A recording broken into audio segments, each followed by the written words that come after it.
Assalamu alaikum. In this video, we'll learn about embryology of a skull, development of skull. अच्छा, सबसे पहले school में ये बात याद रखनी है कि स्कल हमारी बनती है मीजेनकाइम से, पूरी स्कल, ठीक है। अब स्कल के दो पार्ट्स होते हैं, एक होता है विज़रोक्रेनियम और दूसरा होता है न्यूरोक्रेनियम।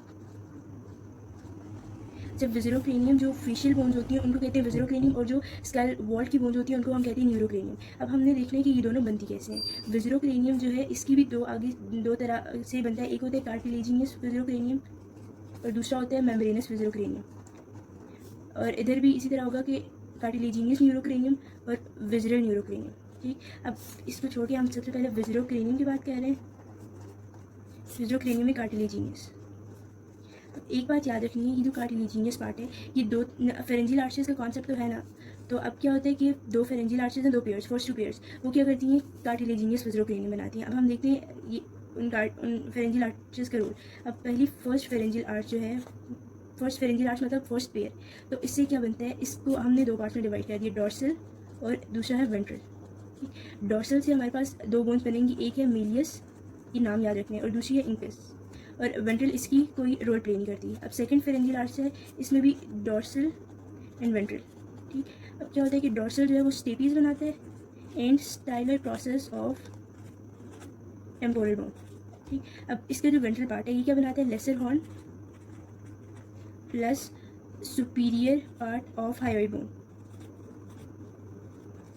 ठीक है। ये दो फेरेंजियल आर्चेस विज़रोक्रेनियम में रोल प्ले करती हैं। अब आगे जो थर्ड आर्च है वो जनरली मैं बता देती हूँ। थर्ड आर्च क्या करती है कि वो ग्रेटर हॉर्न, उनका ना सिर्फ वेंट्रल पार्ट रोल प्ले करते हैं, वो क्या बनाती है, greater horn and inferior part of hyoid bone. और फोर्थ और सिक्स जो है वो आपस में फ्यूज़ करके लेरेंजियल आर्चेस लेरेंजियल कार्टिलेज बनाती हैं, और उसमें उन लेरेंजियल कार्टिलेज में ग्लॉटिस नहीं आता, ठीक है, एपिग्लॉटिस, सॉरी। अब एक बात ये मैंने बतानी थी कि ये जो डेवलपमेंट ऑफ स्कल है ये आपने KLM से करनी है। KLM में बहुत अच्छी लिखी हुई है, लैंग्वेज में भी ठीक लिखी हुई है, लेकिन KLM में ज़्यादा अच्छी लिखी हुई है। अच्छा, हम विज़रोक्रेनियम कर चुके थे, अब हम कह रहे हैं विज़रोक्रेनियम का कार्टिलेजिनियस पार्ट कर चुके थे, अब न्यूरोक्रेनियम, विज़रोक्रेनियम का हम मेम्ब्रेनस पार्ट कह रहे हैं। अब मेम्ब्रेनस पार्ट में चार बोन्स के नेम्स याद रख लेने, ठीक है। सबसे पहले आती है ज़ाइगोमेटिक, मैक्सिला और मैंडिबल और टेम्पोरल बोन का स्क्वेमस पार्ट, ठीक। अब मैंडिबल की एक बहुत इंपॉर्टेंट बात है, मैंडिबल जहाँ पे बनती है, मैंडिबल बोन, वहाँ पे एक होता है, ये हम मेम्ब्रेनस पार्ट पढ़ रहे हैं, ठीक है, मेम्ब्रेनस विज़रोक्रेनियम पढ़ रहे हैं। अच्छा, जहाँ पे मैंडिबल बनता है उस जगह क्या होता है कि एक कार्टिलेज होता है, उसका नाम होता है मैकल्स कार्टिलेज, मैकल्स कार्टिलेज। ये मैकल्स कार्टिलेज है, इसके अराउंड इंट्रा मेम्ब्रेनस ऑसिफिकेशन होती है। जहाँ पे भी अगर कार्टिलेज आगे, इससे कंफ्यूज नहीं होना कि जो मैंडिबल है वो मेम्ब्रेनस नहीं है, कार्टिलेजिनियस है, ये याद रखना। बीच में कार्टिलेज होता है, इसके अराउंड इंट्रा मेम्ब्रेनस ऑसिफिकेशन होती है, तो हमारे पास मैंडिबल बोन बनती है, ठीक है। ये हो गया विज़रोक्रेनियम हमारा कंप्लीट। अब हम कह रहे हैं न्यूरोक्रेनियम।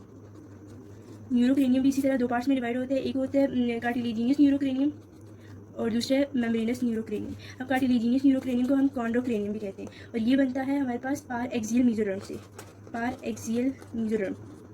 और जो पीछे हमने विज़रोक्रेनियम किया वो न्यूरल क्रेस्ट सेल से बनता है, ठीक है। क्या होता है कि न्यूरल क्रेस्ट होता है वो मीजेनकाइम बनाता है, विज़रोक्रेनियम की बात कर रही हूँ, न्यूरल क्रेस्ट मीजेनकाइम बनाता है। अब वो जो न्यूरल क्रेस्ट सेल्स हैं वो जाते हैं फेरेंजियल आर्चेस के पास और वहाँ पे फ्यूज़ कर जाते हैं। जब वो फ्यूज़ करते हैं तो वो बोनी पोर्शन बनाते हैं और कनेक्टिव टिश्यू बनाते हैं क्रेनियोफेशियल पार्ट का। अब हमारे पास, हम इसकी बात कर रहे थे न्यूरोक्रेनियम की, कॉन्ड्रोक्रेनियम, हाँ, कॉन्ड्रोक्रेनियम भी इसको कहते हैं, और ये पारेक्सियल मीजोरम से, दोनों चीज़ें पारेक्सियल मीजोरम से बनती हैं। अब इनमें हमने सीक्वेंस याद रखना है तीन बोन्स का, एक होती है ऑक्सीपिटल बोन, दूसरी स्पीनोइड और तीसरी एथमोइड बोन। अब हमारे ब्रेन में तीन कार्टिलेजेस होते हैं, ब्रेन के अंदर तीन कार्टिलेजेस जब डेवलपमेंट हो रही होती है तो न्यूरोक्रेनियम में तीन कार्टिलेजेस बनते हैं, ठीक है। तीन मिड लाइन में कार्टिलेजेस होते हैं और तीन लेटरल साइड पे। मिड लाइन में एक ये है, इसका नाम है ट्रेबेक्यूली क्रेनाई, ट्रेबेक्यूली क्रेनाई, ठीक। अब इसका सेकंड जो है हमारे पास ये, इसको कहेंगे हाइपोफिजियल कार्टिलेज, हाइपोफिजियल कार्टिलेज।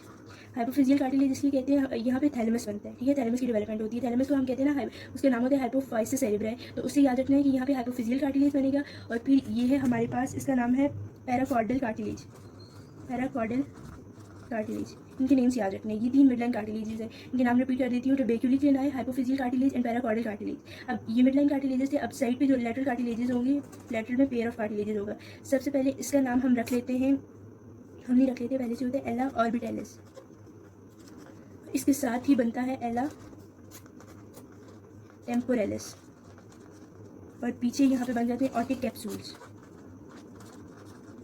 ये नाम याद रख लेना। मेरे एक दफ़ा फिर से रिपीट कर देती हूँ। और ये बीच में नोटोकॉर्ड है, ठीक है, यहाँ तक आती है नोटोकॉर्ड, सॉरी ये ऊपर नहीं होती, यहाँ तक नोटोकॉर्ड आती है। और ये पीछे हमारे पास सोमैटिक ऑक्सीपिटल स्क्लेरोटोम्स है, ऑक्सीपिटल स्क्लेरोटोम्स, ऑक्सीपिटल स्क्लेरोटोम्स। अब इनका फिर से मैं नेम्स रिवाइज कर देती हूँ।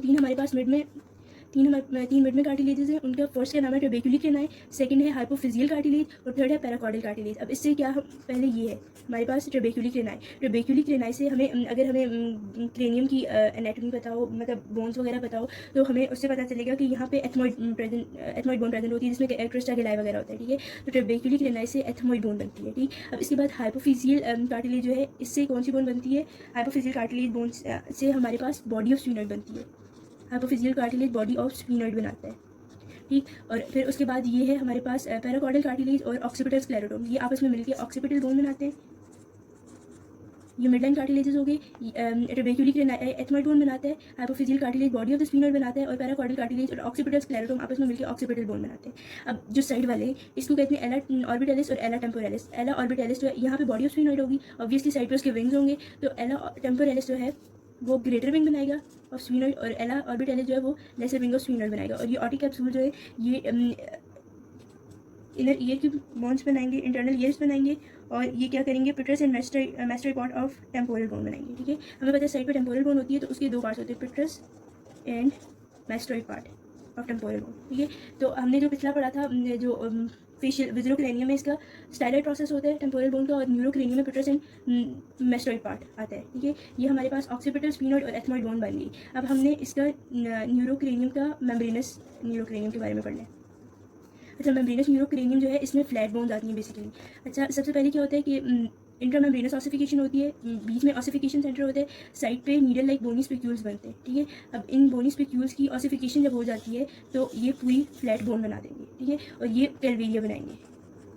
हमने देखा है कि जो कैलवेरिया स्कल कैप को कहते हैं, ठीक है। कैलवेरिया जो है इंट्रामेम्ब्रेनस ऑसिफिकेशन से बनती है और जो बेस ऑफ स्कल है, सॉरी क्रेनियल कैविटी कह सकते हैं हम, बेस ऑफ स्कल, वो इससे बनती है कार्टिलेजिनस पार्ट से। अब जो नोटोकॉर्ड है, ठीक है, उसमें जो थैलेमस का लेवल है, थैलेमस नहीं, पिट्यूटरी ग्लैंड का लेवल जो हमने पहले से पढ़ा हुआ है, हाइपोफाइसिस सेरेब्राई, पिट्यूटरी ग्लैंड से ऊपर इसको कहेंगे पैराकॉर्डल कॉन्ड्रोक्रेनियम, पैराकॉर्डल कॉन्ड्रोक्रेनियम, और नीचे इसको कहेंगे कॉर्डल कॉन्ड्रोक्रेनियम, ठीक है। अब इसमें एक और बात याद रखनी है, जो सूचर्स बनते हैं, ठीक है। सूचर्स का पता है ना, जो बोन्स के दरमियान जब बेबी बॉर्न होता है तो बोन्स के दरमियान वो सूचर्स होते हैं, ठीक है। मतलब हमारे स्कल में जो सूचर्स होते हैं, जो सेजिटल सूचर है, सेजिटल सूचर ये मिडलाइन सूचर होते हैं, ये आगे फ्रंटल बोन होती है, ये पैराइटल बोन होती हैं, और फिर पीछे ऑक्सीपिटल बोन होती है, ठीक है, साइड पे टेम्पोरल होती है। तो ये जो सूचर होते हैं इसको कहते हैं सेजिटल सूचर, और ये बनता है न्यूरल क्रेस्ट सेल से।